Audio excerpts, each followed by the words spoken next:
নমস্কার বন্ধুরা, তন্হির পাকশালাতে সবাইকে স্বাগত। অনেক দিন পর আপনাদের সঙ্গে একটি চটজলদি মিষ্টি রেসিপি শেয়ার করছি।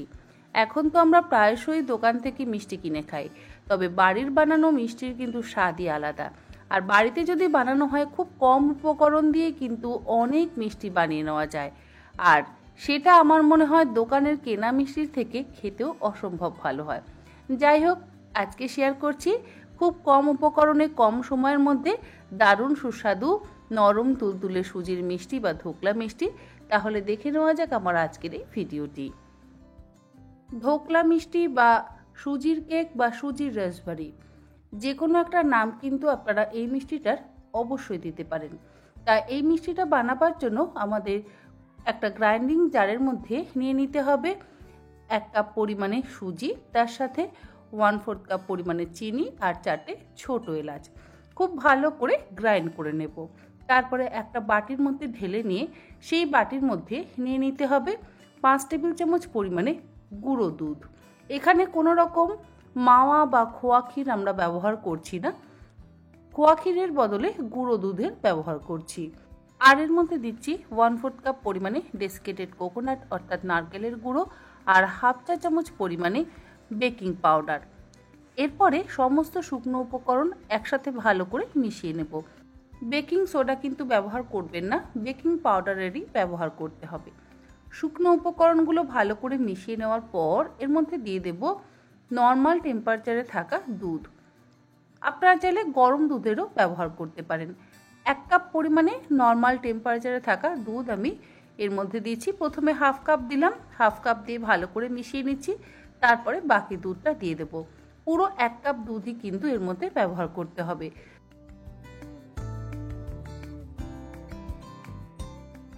পরিমাণ মতন দুধ যদি না ব্যবহার করা হয় তাহলে আবার মিষ্টিটা পারফেক্ট হবে না, মানে ভেতর থেকে শক্ত থাকবে।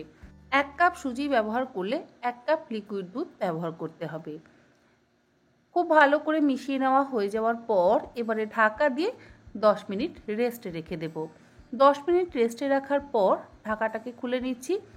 সুজিটা ফুলে উঠেছে আর আমাদের ব্যাটার কিন্তু একদম তৈরি মিষ্টি বানানোর জন্য। ঠিক এই রকম ঠিক কনসিস্টেন্সির ব্যাটার আমাদের প্রয়োজন এই ধোকলা মিষ্টি বা সুজির কেক বানাবার জন্য। যে কোনো নাম আপনারা অবশ্যই এই মিষ্টির জন্য দিতেই পারেন। যাই হোক, আমি নিয়েছি একটা বেকিং ট্রে। এটা আমি অ্যালুমিনিয়ামের বেকিং ট্রে ব্যবহার করছি। আপনাদের কাছে অ্যালুমিনিয়ামের কেক টিন বা বেকিং ট্রে না থাকলে আপনারা স্টিলের টিফিন কৌটো অবশ্যই ব্যবহার করতে পারেন। চৌকো গোল যে কোনো টিফিন কৌটোই ব্যবহার করতে পারেন। অল্প একটু তেল দিয়ে তেলটাকে খুব ভালো করে ব্রাশ করে নেব। তেলটা ব্রাশ করে নেওয়ার পর একটা বাটার পেপার আমি দিয়ে দিচ্ছি। বাটার পেপারের বদলে আপনারা চাইলে কোনো হোয়াইট A4 সাইজ শিটও কিন্তু অবশ্যই ব্যবহার করতে পারেন। আর সেটাও যদি ব্যবহার করতে না চান তাহলে আটা বা ময়দাও কিন্তু স্প্রিঙ্কেল করতে পারেন। তবে আটার বদলে আমার মনে হয় যদি ময়দাটা স্প্রিঙ্কেল করেন তাহলে বেশি ভালো হবে। যাই হোক, বাটার পেপারটা আমি লাগিয়ে দিয়েছি চারিদিকে। এরপরে যে ব্যাটারটা আছে, মানে মিষ্টির জন্য সুজির যে ব্যাটারটা আমরা তৈরি করে নিলাম, সেই ব্যাটারটা ঢেলে দেবো এই কেক টিনের মধ্যে।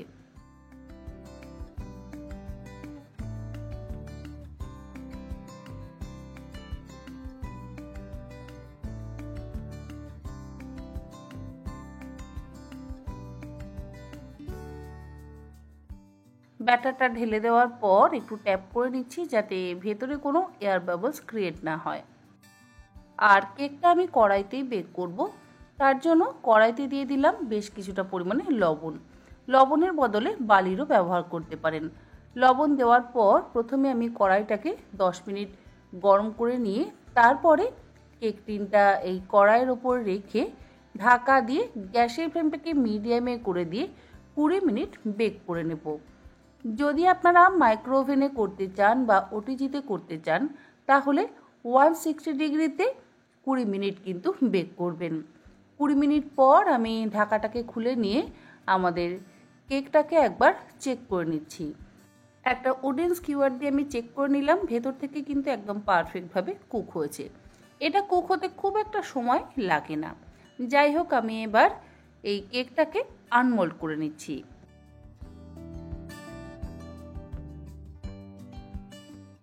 বাটার পেপার থাকার কারণে খুব সহজেই কিন্তু কেকটা আনমোল্ড হয়ে গেল কেক টিন থেকে। এরপরে এটাকে আমি বাটার পেপারটাকে আগে তুলে নিচ্ছি, তারপরে এটাকে ছোট টুকরো করে কেটে নেব।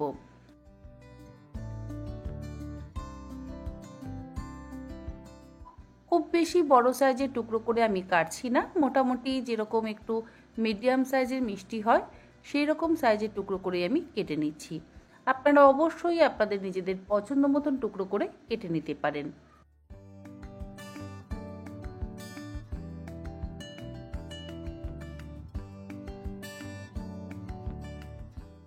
কেকটা কেটে নেওয়ার পর একটা টুকরো আমি দেখিয়ে দিচ্ছি। দেখুন ভেতর থেকে কিন্তু স্পঞ্জিও হয়েছে আর ভেতরে ছোট ছোট জালিরও সৃষ্টি হয়েছে। কেক বানালে যেরকম জালির সৃষ্টি হয় ঠিক সেই রকম জালির কিন্তু সৃষ্টি হয়েছে।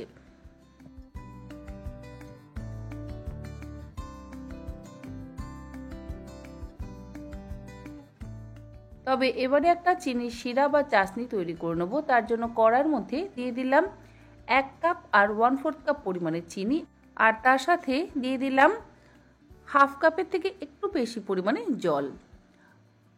অল্প কয়েকটা কেশর বা জাফরান ব্যবহার করছি। কেশর বা জাফরানের বদলে আপনারা চাইলে গোলাপ জলও কিন্তু ব্যবহার করতে পারেন, আবার চাইলে ছোটো এলাচের গুঁড়োরও অবশ্যই ব্যবহার করতে পারেন।